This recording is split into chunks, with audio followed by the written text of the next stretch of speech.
Olay çarşamba akşamı gece 10.55'te olmuş. Sabahleyin biz de öğrendik. Arkadaşım sabah namazına giderken dönüşte geliyor bakıyor araç yerinde değil. Sonradan biz karakola başvuruda bulunduk. Geldik bir esnaf arkadaştan görüntü aldık, video görüntüsünü aldık.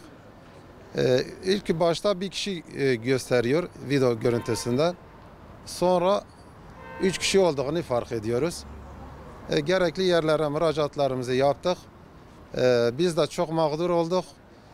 300 koli yumurtamız aracın içindeydi ve pazar tezgahlarımız vardı, eşyamız vardı. Çok mağduruz. Bir an önce bu vakayı, hırsızlık vakasını ve aracı bulmaları temenni ediyoruz Emniyet Teşkilatı'ndan. Bize dönüş geldi, böyle bir dönüş geldi. Polis arkadaşlar gerekli incelemeleri yapmış, MOBESE'den gerekli görüntüleri almış. Ben bugün bile aradım bir polis arkadaşını.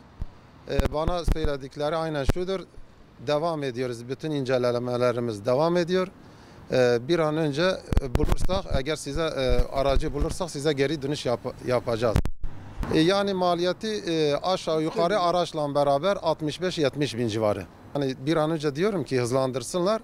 Bir an önce bu hırsızlık vakasını eğer kim yapmışsa bir an önce bulunup hem kendi üzerindeki bu yükü atmaları lazım. Bizim de bir an önce kendi pazara gidip de işbaşı yapmamız lazım yani.